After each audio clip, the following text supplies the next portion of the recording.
Welcome back to the Rush Lindell Show. I'm fired up today, folks. And I'm here to keep him honest. Good to be back, everybody.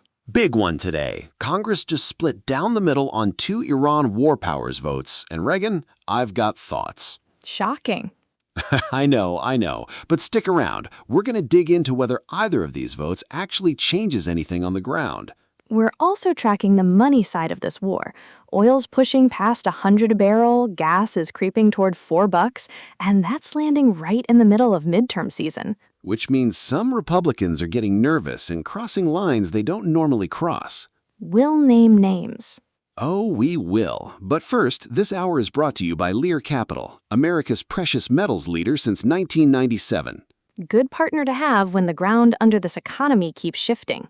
That's exactly right.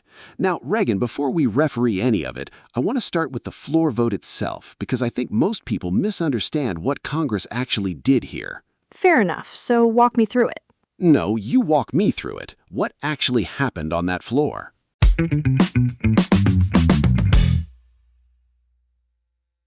Before we dive in, a quick reminder. We love hearing from you. If you have questions or topics you'd like us to cover, head to the link in the description and submit your question. We read every single one.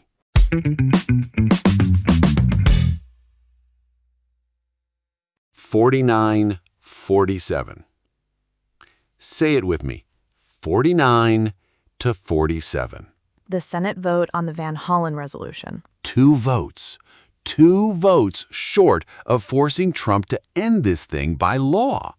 Meanwhile, the House goes the other direction, 214 to 208, telling him the same thing with 0 teeth. Roll calls numbers, and they check out.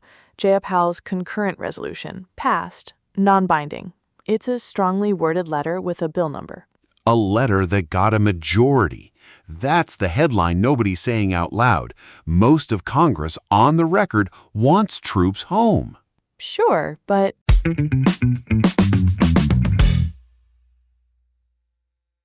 All right, roll the tape back 3 weeks. To the night you said the ceasefire wouldn't survive August? I said it wouldn't survive the summer. There's a difference. 3 weeks isn't much of a difference, but go on. Fine, I was loose on the calendar, but I called it dead on arrival, and it's dead.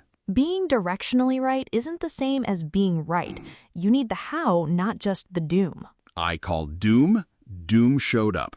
Doom always shows up eventually. That's weather, not analysis. Oh, ouch, Reagan. According to CNBC's reporting, Secretary Rubio said Iran wasn't serious about the talks days before Trump pulled the plug. That's the piece you missed. The deal never had enforcement teeth. Fine. I'll take that one. I thought Tehran would cheat on inspections. Turns out there was never a mechanism to cheat on. You also called for a slow drawdown once the ceasefire held. The casualty trajectory went the entirely other way. I put a caveat on that one, unless Iran struck first. They struck first, so technically... Technically doesn't get you credit for the outcome. Oh, fair. I'll eat that too.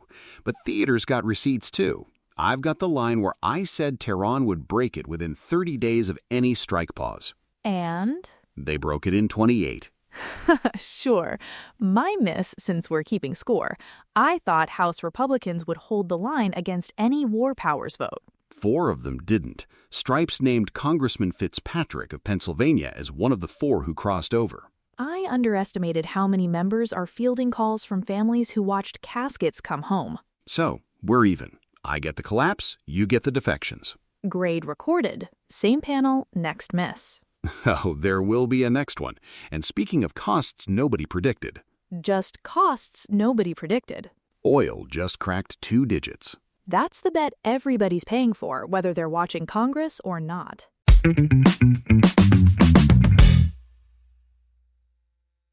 If that ceasefire scorecard flipped into dollars at the pump, this war stops being abstract fast. ABC News says Brent crude hit about $100.60 a barrel this week. $100, up nearly 29% in a single month. The Dow dropped 525 points that same day. That's the market pricing in fear, not just barrels. Some certainly insinuating presidential control. Axios cited Axios AAA data. The national average is near or above $4 a gallon. This war opened at 2.98 cents back in late February. $1 a gallon since February. You feel that filling your tank, not watching cable news. You do, but separate two things. There's a war premium and there's structural supply, not the same animal. Tell that to the guy at the pump, Reagan. I will, because it matters.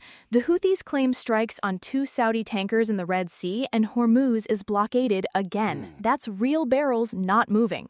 So it's not just headlines spooking traders. Some fears baked in, sure, but rerouted tankers and war risk insurance stack real cost on real cost. So when some senator promises prices drop like a rock the second we pull out... That's not how oil markets work. You can't unblockade a strait with a press release. Instant relief from politicians. Shocking. Every single time. Oil's getting squeezed by a war nobody saw coming. There's another commodity getting squeezed by a boom nobody saw coming either. Since 2020, the silver price has risen more than 220%. Why? Rising demand for solar and electric vehicles alone has put silver supply into a deficit. But now there's another industry, AI. Data centers, robots, and quantum computing could require so much silver that silver supplies could be obliterated. Could silver rise another 220%? Find out. Text RUSH to 43343 to request their special report, The AI Revolution. See why billions are being poured into AI and how silver could be your best investment this year. Also, ask how you can get up to $20,000 in bonus silver. Lear Capital, your trusted source, over $3 billion in transactions and thousands of 5-star reviews. Text RUSH to 43343. Back to barrels, because $4 gas is about to explain some very sudden convictions on Capitol Hill. Funny how a primary challenge clarifies a senator's feelings on war powers.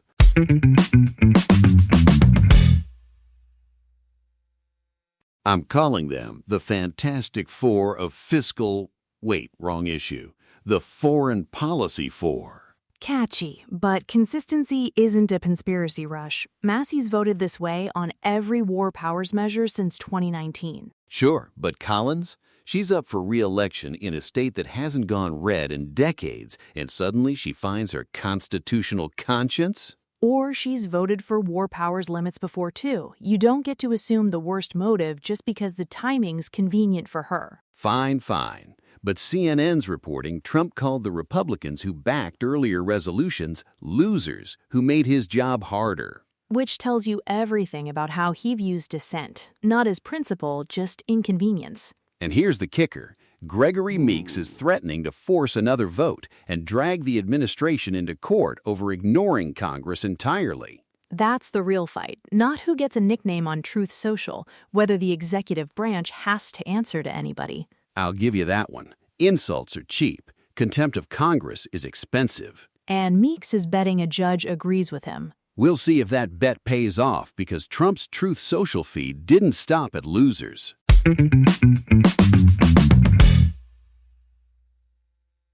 So Trump's out here running foreign policy like a vending machine now. One shot at a tanker, one bridge comes down. That's the actual math he posted.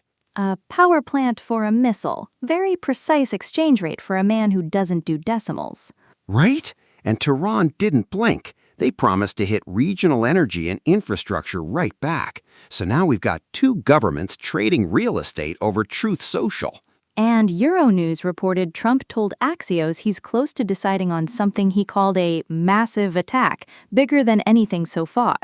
Bigger than ever before. I don't know if that's a war plan or a movie trailer. Coming this fall. And get this, he says the tanker damage gets paid for with Iranian money the U.S. already controls, like he's running an insurance claim out of the Situation Room. Which is a real policy position, apparently. He's also pledging the U.S. will hold Tehran responsible for the Houthi strikes on those Red Sea tankers, per CNBC. So now we own two fronts by post. Okay, the bit's funny, but strip the jokes out. Is any of this actually strategy, or is it just vibes with a countdown clock? That's the uncomfortable part. Nobody's laughing if the bridge post turns into the actual order. Which brings up the question nobody in Washington wants to answer out loud. Which is, who's actually allowed to give that order in the first place? Because posting a doctrine isn't the same as having the authority to run it.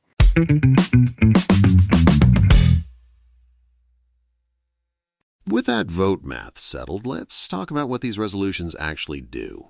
Nothing, legally. Come on. No, listen, the House resolution is concurrent. Concurrent resolutions don't go to the president. They don't carry force of law. It's Congress writing itself a strongly worded letter. And the Senate one?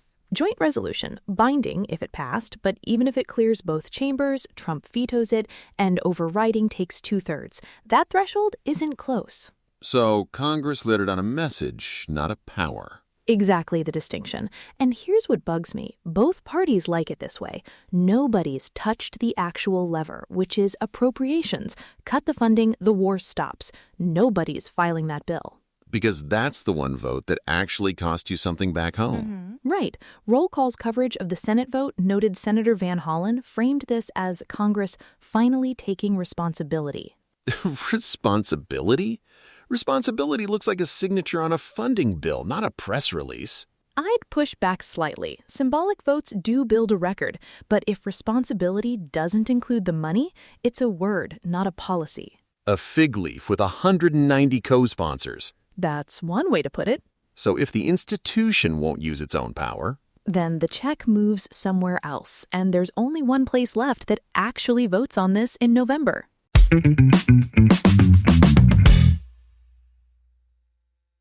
Forget the vote count. The real test is whether Trump's own voters stick around. News Nation citing Politico poll, only 37% of Trump supporters still back the war if it raises prices. 37? That was 50 back in May. 50 in May, 37 now, 13 points gone in 2 months. That's not a crack. That's a fault line. And The Hill's reporting GOP senators are now openly questioning whether Hegseth can actually manage this war. When your own party's asking if the secretary knows what he's doing, that's a problem bigger than messaging. So here's what I'm watching. Does the next war powers vote pick up more than 4 House Republicans? I've got my eye on the Bob L. Mondeb. If that straight closes, gas prices stop being a talking point. And I want the actual pump price on November 1st, not a poll about it. Same. Numbers don't wobble. Polls do. Grade us on that next time.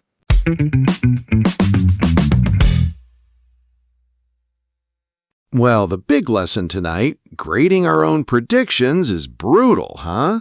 Being directionally right isn't the same as being right. I own that on the defections count. And I own the ceasefire call. Wrong mechanism, not just wrong timing. That's the takeaway, really. This war keeps punishing certainty on both sides of the aisle. Which is why we keep score out loud instead of pretending we nailed it. Exactly the point of doing this show. All right, if you like tonight, subscribe, leave us 5 stars, and drag a friend into the fight with you. New episodes every weekday. We'll be tracking those approval numbers and Hegseth doubts closely. And Reagan, next time, no mercy on my predictions. None promised. Fair enough. Thanks for spending the hour with us. See you tomorrow.